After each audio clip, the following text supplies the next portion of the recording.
A Confession by Kaira Espinoza. Shh, I have a confession to make. My mom, well, she's an immigrant. Nah, don't worry, she's actually a citizen now and gets taxes stolen out of her paycheck like the rest of us. See, my sole existence is because of my parents' sacrifice.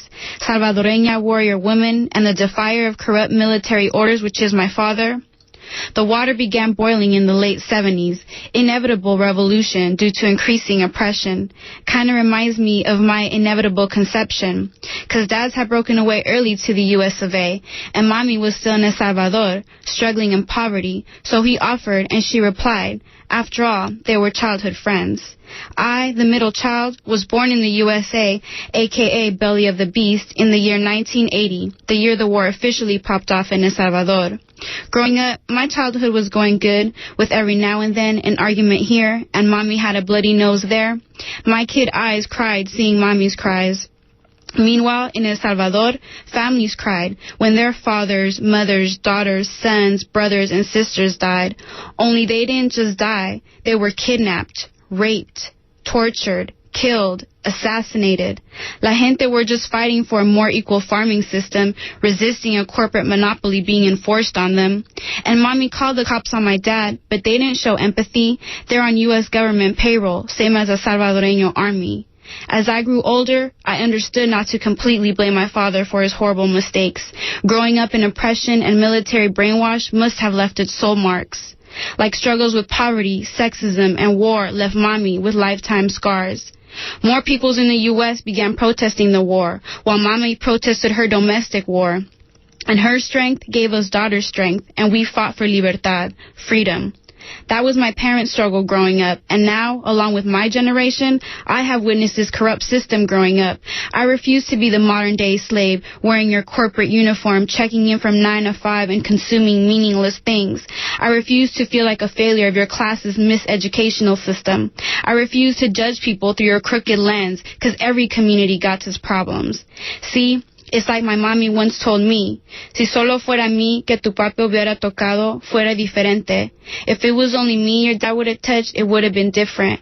This capitalistic drug dealing is not only oppressing us here, it is destroying our world. The solution to the immigration problem is to stop invading their countries, stop funding hitmen to silence freedom fighters' demands for a just and balanced society. No matter how much corporations manipulate our media, we have our third eye to guide us through the hysteria.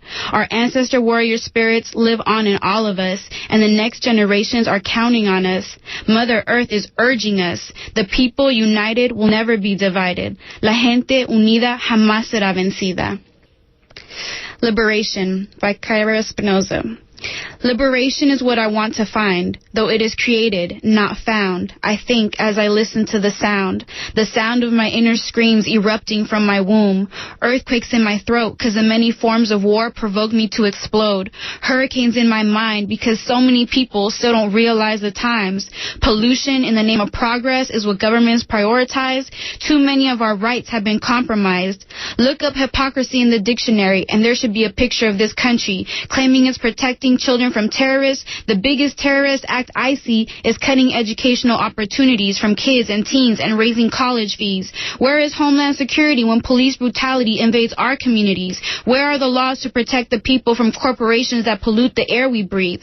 Emotions and thoughts too complex, wondering what's next, enslaved aliens on Mars, spaceship traffic jams in addition to cars, isolated bubble communities because natural air will be too polluted to breathe. My mind begins to run, anger as hot as the sun. How do I explain all the generations of effects and consequences caused by colonization and how the slavery continues through corporate globalization? Machines raping Mother Earth, corporations pimping her fruits that they have now infected with chemicals and pesticides. Corporations want to steal my tears and then sell them back to me, bombing babies, families, and communities in countless countries, polluting the land, sea, and air. As long as it makes them money, they don't even care. More money goes to prisons and wars instead of schools, and the schools we do have need to teach more about diverse cultural roots. Corporate-controlled TV will have us believe we're living in the land of the free, free, when the truth is this is the belly of the beast. But there have always been voices of resistance. Our rebel ancestors did not give up. They planted trees in this concrete jungle so we could live free from physical slavery. It's just not over yet. Slavery just got more complex, like some scene off The Matrix. True, we might not live to see all the changes we want to see, but like Zapata said, prefiero morir de pie que vivir en rodillas. I'd rather die on my feet than live on my knees. On my relations.